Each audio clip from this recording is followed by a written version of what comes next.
Hey y'all, I'm Jess with Infrastationery. And I'm Emily with Emily Wells Design.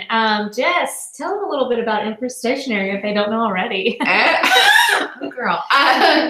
Infrastationery is a little company I started it's 5 years ago now, and full-time 5 years ago. And we do custom wedding stationery.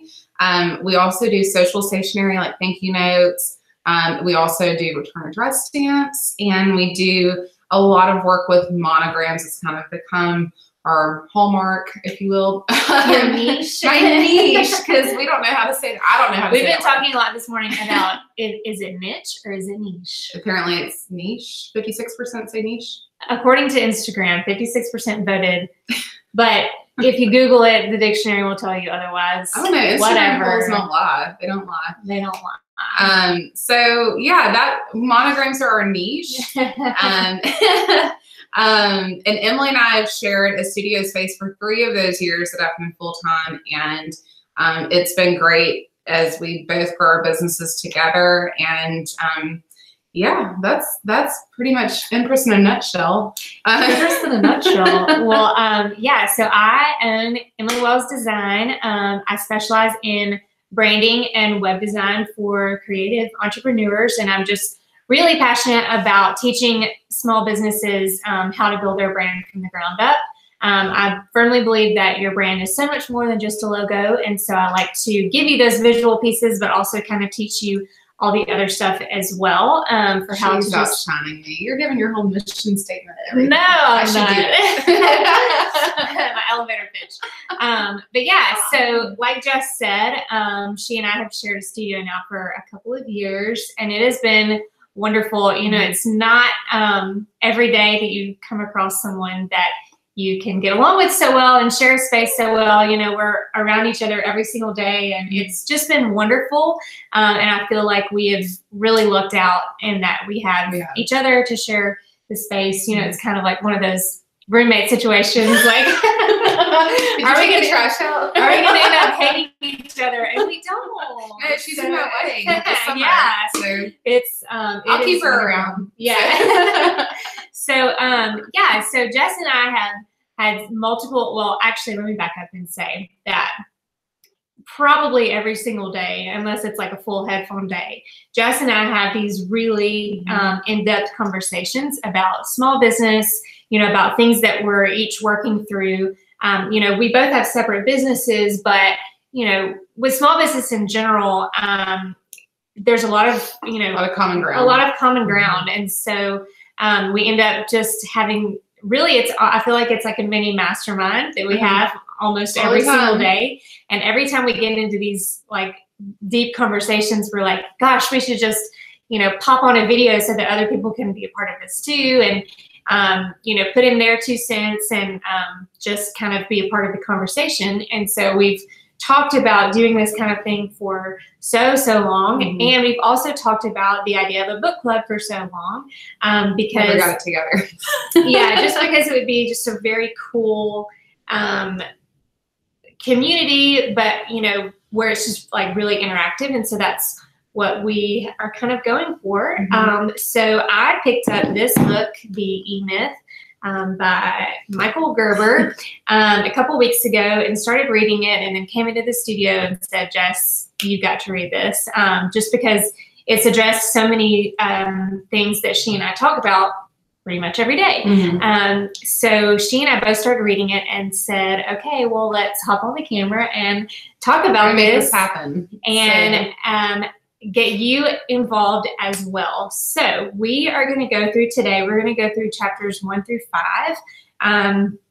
Jess is a little bit ahead of me, so she's listening to it differently, and it says there's only 7 chapters on the audiobook, but that's actually 7 like sections, and then the chapters are built in within there. So I was like hustling, like get through chapter 5. I was like, man, this is almost like the end of the book, though. I was like, there's such easy chapters, and she was like, they're so long. So it's too different. I'm a little bit further. Yeah, but so we're just going to basically talk through the first 5 chapters, and then how we are seeing these things play out in our businesses, and just asking some questions and everything to each other, and then questions that you can ask yourself. And then we would love for you to just kind of interact and hop in on this too. So we'll just kind of dive right in. So the E-Myth, the, I guess, like tagline is why most small businesses don't work and what to do about it.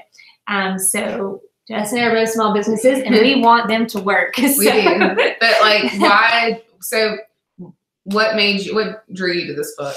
So this has actually been one that's been on my radar for a really long time, and I've just heard so many people talk about it and recommend it and everything.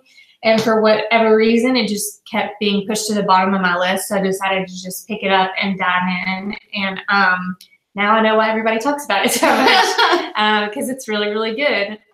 Were there some things in your business that you felt like weren't working and needed to be solved, or like, did you like feel like a turning point happening and maybe this book was a good pick for that? Those are good questions. I guess like a little bit of both. I feel like there's always room to improve in every single area of my business. And a turning point as well. Like, I kind of constantly ask myself, kind of the chicken or the egg question. So like, you know, do you wait until you hit a point where you're at max capacity, you know, before you hire help or change things up, or do you do that? Catch-22. Yeah. So it's kind of the chicken or the egg conversation, and this really addresses a lot of that. And just coming in. Close the curtains. Yeah. But so for me, mainly, just like I said, picking up this book was really just kind of seeing what all the hype was about. I didn't know what the book was about, so I was actually pretty excited when I really dove into it to see that it was addressing a lot of the issues that I am having in my business right now, and a lot of the conversations that we have every day. That's kind of like, there was one day, like, she had already started reading it. I didn't know that she was reading it. And she kind of like poked her head over, like, because I sit over there, and she poked her head over, and she was like, Jess, this book. I was like, you have got to really read this. got to read it. And I have to say, like, I feel like the entire book that I've listened to so far is literally speaking to me. All the emotions, the feels, everything that you feel from, like, for me, I left my job to start this business full time.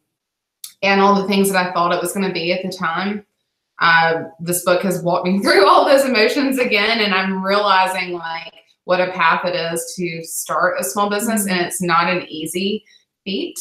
And that there are so many, I tell Emily all the time, I feel like I have multiple people. That sounds so weird. But I do. I have multiple people working inside of my head to make things work for the business.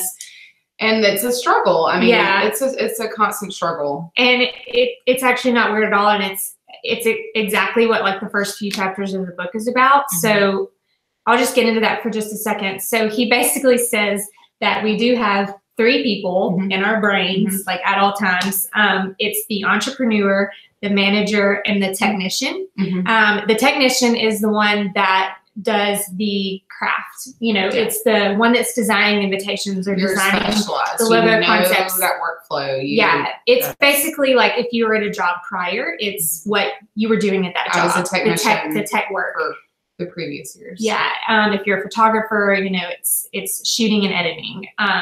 You know, if you're a copywriter, it's typing on the keyboard. So that's a technician. The manager is the one that does the managing of the business and, like, the organizational side of it. So, like, the emails, the invoices, the contracts, the proposals, the schedules, you know, project managing, you know, making sure you're communicating with your clients, all those things. Comments. Yeah. That's the manager. And then the entrepreneur is the big thinker. It's the one that is the dreamer. It's the one that's constantly coming up with new ideas. It's the one that's seeing the business, you know, several years ahead. The best way he described it was the entrepreneur is living in the future, the manager is living in the past, and the technician is living in the present. And you've got these three people really all up here, and they're all trying to work together. But I think the struggle is one of them is always dominant. One is always dominant. And I think like for me, I really, since I've had my business, I felt like I'm an entrepreneur. I'm an entrepreneur. Like I didn't know what that was. I knew that it meant that I worked for myself, and I knew that it meant that I was responsible for a business. But I think I told Emily this morning, like it takes me back to when I left my full-time job to pursue this. And I really thought, because my typical day at my full-time job was me with my headphones on, cranking out work, meeting the deadlines, and making sure that anyone that was on my team was happy, just because I had to meet my deadlines. That was my job. I wasn't responsible for financials. I wasn't responsible for scheduling. If somebody else did that, but I had my one job and I did it. And I think I thought when I left that job that I was going to have the freedom to not have a boss anymore. And I would be able to literally lock myself away and put my headphones on and just make beautiful stationery. Like that was what I thought it was. I didn't stop to think like, there's so many other working parts to running a business. And I think that's where like Emily and I don't have the same type of business, but we have common ground, and like every small business has to deal with certain areas. And so we kind of work through this together. And I'm realizing that I'm not really an entrepreneur. I mean, I am, but like the technician in me is that's the dominant. Well, that's what I was going to ask you. So first of all, going back, you're not alone in thinking that, okay, I'm going to quit my job and then it's going to be this like blissful, I'm going to crank it out all day with my headphones on. It's fun. Yeah. You're not alone in thinking that. And he addresses that in the book that like most entrepreneurs are the technicians. They go into business for themselves thinking that it's going to be this blissful journey. You wouldn't have a business to start if you weren't really good at this one thing. Right. And not realizing that there are so many other parts that come along with it. So, if you're feeling that way, you're not alone either. And it's so funny because people joke with me sometimes and they're like, oh, it must be nice. Like you don't have a boss. And I'm like, actually, at any given day, I have 10 to 15 bosses. They're all my clients. And so if I don't make them happy, then I don't have work. So I have multiple bosses at all times. And he says in the book, your business is your boss. And so if it's not running correctly, then the money's not going to be in the bank and the business will ultimately fail. So yeah, that's what I was going to ask you, Jess. Of the three, entrepreneur, manager, and technician, could you give like a percentage to where you are? My breakdown? Yeah. Yeah. So I would say currently right now, and I definitely have been through phases where some outweigh the other, but right now the technician is probably at a comfortable 60%. Yeah. And then I'd say the entrepreneur is probably at 35, but the manager at 5 because I'm not good at that.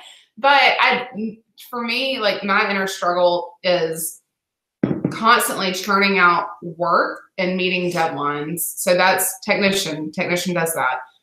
But I have this other voice in my head that's saying like, dream bigger, think outside the box. What can we move forward with? Like we need to work on the website because there are things on the website that need to happen for us to move forward.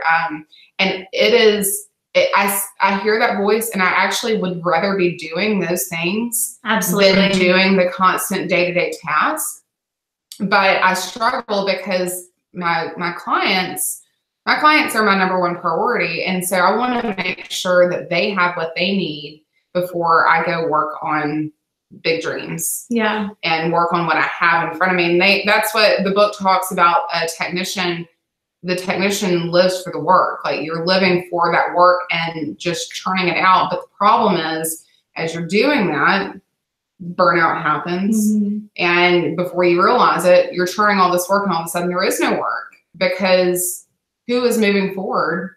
Right. Or that it just kind of stays because you're working in it, not on it. And so there's no growth happening. The entrepreneur is in there and it's saying like, hey, here's an idea, here's an idea, but there's no time left in the day to carry that out and see it to fruition.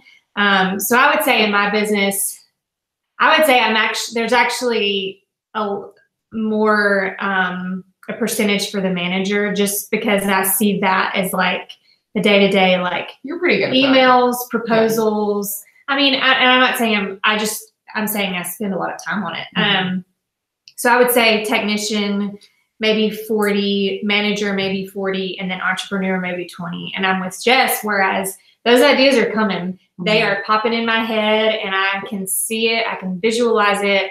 I can even see how it needs to go. I can see how it needs to work. I can see the things that need to be done, but they're not being done, at least mm-hmm. not to fruition, or it's taking a lot of time to get those things mm-hmm. done because I'm, so focused in my business, and like Jess said, satisfying my clients, which is number one priority. Mm-hmm. That's why we have a business. They're my bosses, and I love that. And I think one thing for the technician too is, you are that's why you started your business, mm-hmm. because you love doing that work. And for me, I love sitting down and designing logo concepts and like mood board. I mean, all the things that me as a technician does, I love it. But the entrepreneur isn't just designing. In our case, as graphic designers, the entrepreneur isn't just designing. The entrepreneur is also getting inspired, right? Which is not designing. And getting inspired is getting that fresh breath of life, mm-hmm. Which I tend to put on the back burner. But when it does happen, you feel it is re-energized. I mean, it makes such a world of a difference. And your work's better, but you're cranky on the technician side. Absolutely. And that inspiration, I feel like, is vital mm-hmm. to your business. Like, I feel like that when that goes away, that's when the business mm-hmm. it stops. Shrivels up. I mean, yeah. Because I think sometimes I'm like, so how long are monograms going to be popular? Not that they won't be, but for me, I tend to get into a bubble of my clients.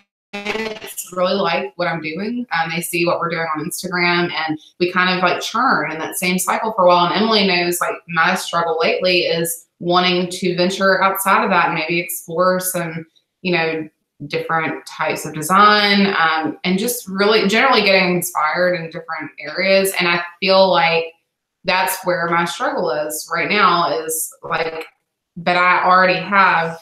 So I have this going on, and it needs to be churned. Somebody needs to be over here working this, and I'm looking over here too. So. Yeah, but I feel like too that those future things, those new designs that you're wanting to get into, and all that is vital to mm-hmm. your business, because your clients are going to follow your lead. It's at one point, the monograms were the new thing. Yeah, I mean, at one point, if you look at my work 5 years ago.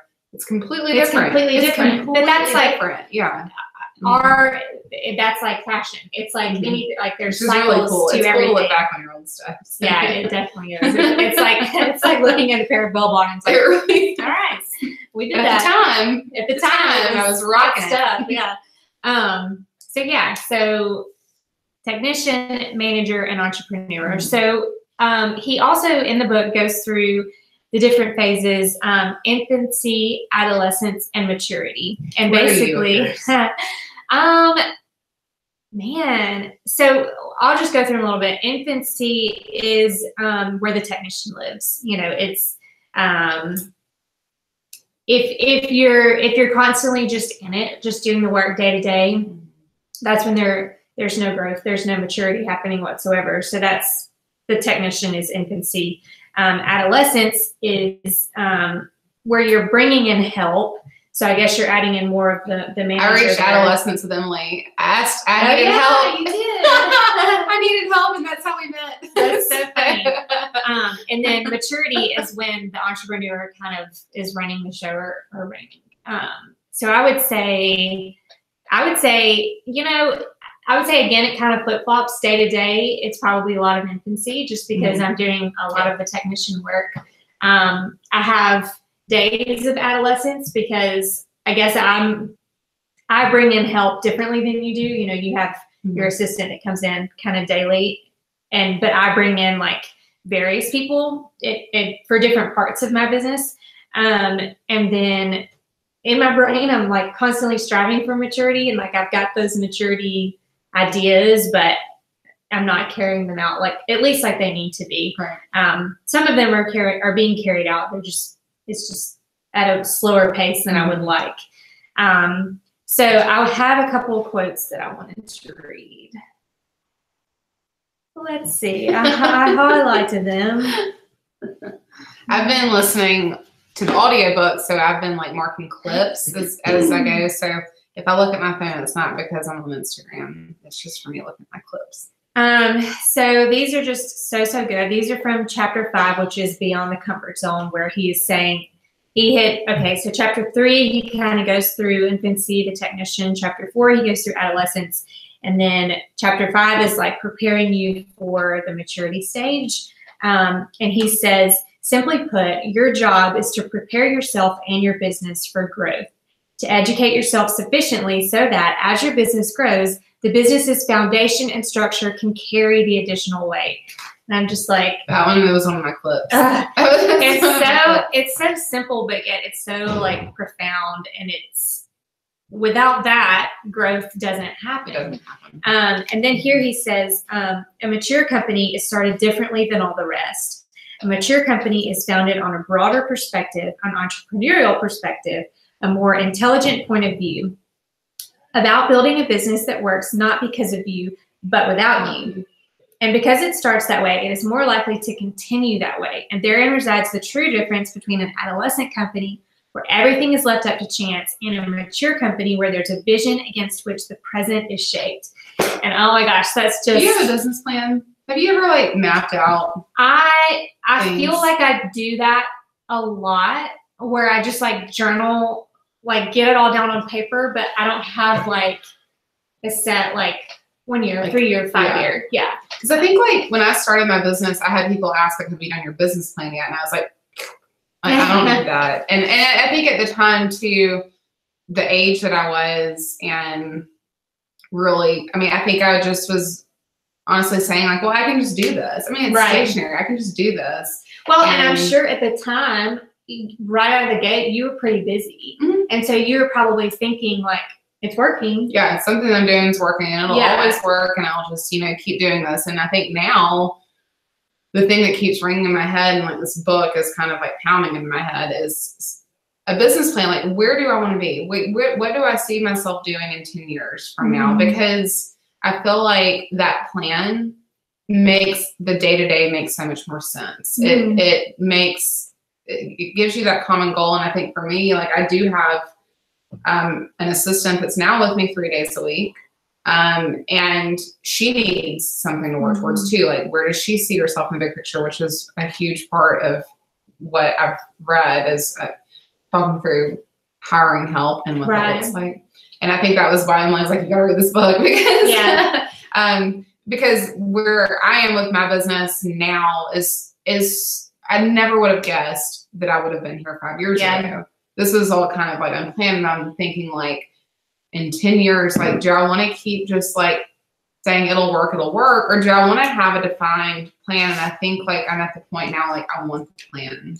Absolutely. And that's what he says here. The adolescent company is the company where everything's left up to chance. And I feel like I'm doing that right now kind of in my day-to-day. My day-to-day is just by chance. It's by, the emails that come into my inbox and what I write on my list that day. And do you schedule your day when you sit down that day? Like in the morning, do you write down what has to be done? You don't do it at the beginning of the week. You do it like day by day. Sometimes I do it at the beginning of the week, but usually it's day by day. But right here he says a mature company is started differently than all the rest. And I guess I just want to say that if you didn't start your company that way, I think it's okay, because we didn't either. I still don't have a business plan. We're just figuring that out. So. Yeah, but like Jess said, this book is just helping me realize, it's kind of answering that chicken or the egg conversation for me and saying like, okay, get those things in place. Like he says over here, prepare yourself and your business for growth. So the growth's not going to happen unless you are prepared for it and unless your business is prepared for it. And so I think that that's really kind of where I'm at right now, is just getting everything in place. And, those things can be little steps. It doesn't have to be, dramatic. You don't have to go out and hire someone full-time tomorrow, but, it can start by just simply like getting your systems and processes in place. I mean, if you were to bring someone in your business today, and this is a question that I'm asking myself, if you were to bring someone into your business today, how would you train them on what you do? And let's say you brought them in and a couple months later they left. Would you feel really frazzled and really stressed because you would then have to start the process all over and train someone, completely new over again? And so I think that that's where I'm at right now, is just really focusing on getting everything in my business like really organized so that I can bring people in and it's easy for me to turn things over and easy for me to explain, how it all works. So that's kind of where I'm at right now in my business. Yeah. And I definitely am looking to hire. I'm not sure what capacity. I'm not sure what areas I want to hire for. Like if I want to hire someone to do like the manager side of things, or if I want to hire someone to help with the technician side of things. All I know is that I have to free up more time for my entrepreneur brain. Yeah. Like I look at things and I'm like, okay, I see that it would be so easy for me to hit this goal if my email list was here and if I had this much time to get this thing done. Yeah. But none of those things are going to get done, if I'm working in it and not on it. So I think that's what it always boils down to. And I think the nature of what we do, we will always have somewhat of a struggle of for me, my biggest struggle is delegating. I think that I can do everything and I can do it best and I can do it fastest. So why shouldn't I just do it all? If I know exactly what I'm doing, I don't have to teach anyone else. And I think bringing Sarah onto my team, my assistant Sarah, has been a lesson for me since the day she started. And I think at first I was giving her really the task of running our Etsy shop. And I got her to a place where I don't look at my Etsy shop anymore. She does it great. It's working well. Good. And now over this past year, we've introduced a wedding collection for wedding invitations. And these suites, they're designed in full. So every piece that's in a wedding suite, it's done. And it's great because our brides can buy it and it's ready to go. We just personalize it for them. So Sarah's job is to, when an order comes in, Sarah personalizes the suite for that client, sends them proofs, and then sends it to print, and then is responsible for the shipping and making sure it gets to the client. Well, I feel like we've definitely had a huge wave of those orders come in, and I found myself trying to get in there and do things in the collection stuff. And it's awful because then it makes Sarah feel like she's been undermined. And I'm reading this book and I'm like, oh my gosh, this is so me. And it talks about you undermine those people. You go in there and say, well, I can do it better. Just let me do it. And you end up by yourself again. And I think which drops you right back to the technician stage, and you're back at infancy. So you've gone from adolescence back to infancy. And that rang such a bell for me. And I had a friend recently, she was explaining my business to me. Lauren was sassy, was good. She knows all about systems and business building and whatnot. But she basically said, okay, Jessica, you're here. Here's a line. You don't cross that line. And I'm finding out where my lines are now. And I think the confidence in Sarah is building. Her work is her growth has been off the charts since I decided to trust her. And I think this book is kind of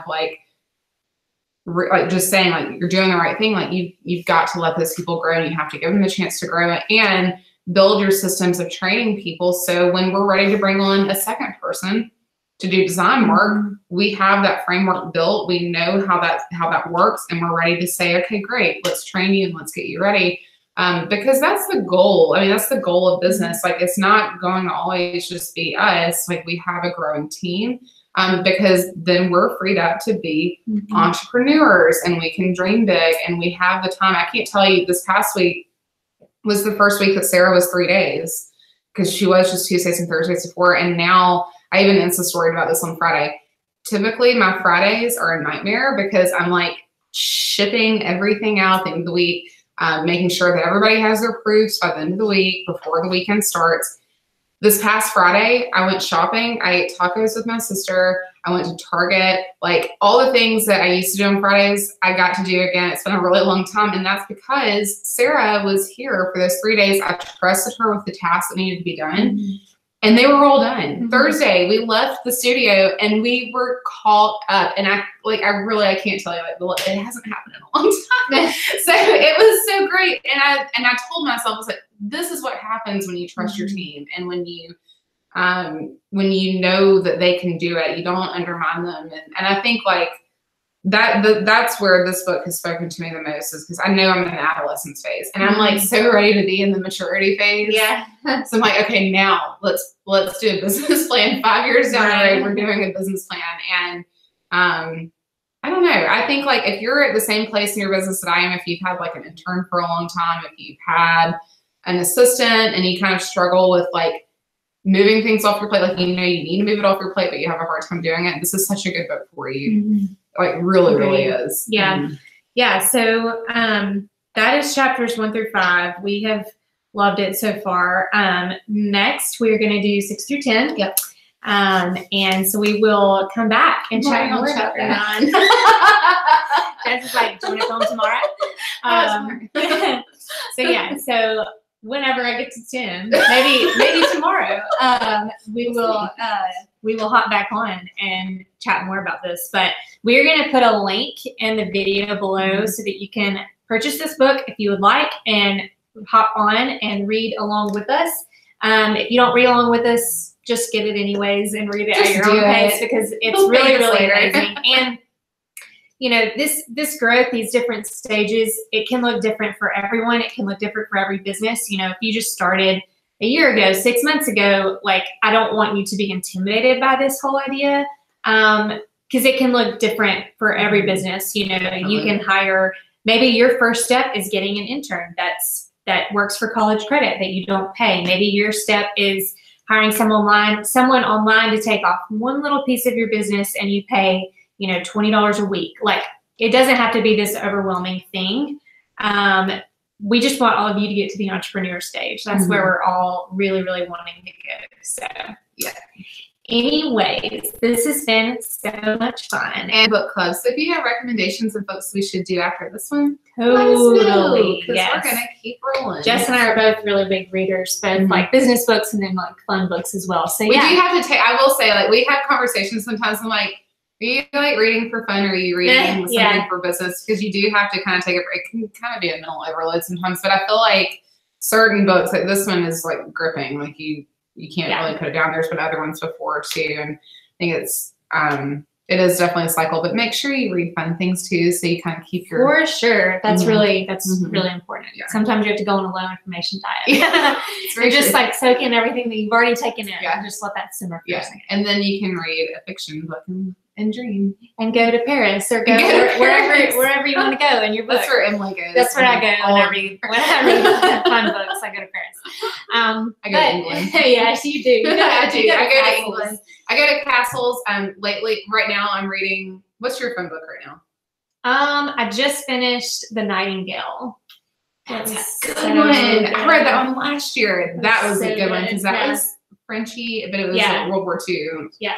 I'm reading Clementine still, because I think I've been like going back and forth between this book, another book, and then Clementine. But Clementine is a biography about Winston Churchill's wife, which I saw The Darkest Hour on Christmas, and I was like, I'm obsessed with his wife. Like, I was like, she is such a, like, I just want to know more about her. And so this book has been so good.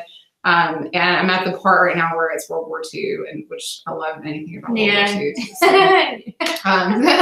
England, World War II. And you wonder why she always does these beautiful vintage monograms, because that's where she lives, living in her past. head all the time. In my head, I'm at an English manor and sitting by a stream and making. I told her she needs to get in on like a show or a movie that's like based in the castle and do like the invitations for it and have this like really elaborate monogram. Listen, you know what I am gonna do? I'm gonna make Prince Harry and Meghan Markle a monogram. Just do it. I'm just gonna do it, and it's gonna be my vision of their wedding monogram, and I'm just gonna put it out there. I'm gonna say, y'all want one later on. We probably already have one by this point, but I'm just going to throw it out there. I think I could do other pretty fancy ones. I love it. Well, we are going to hop off and get to work for the day. So it was so fun doing this. Yes. Please interact with us on YouTube. We're on our blogs. We're going to post them in both places. Yeah. So we will see you next time. Bye.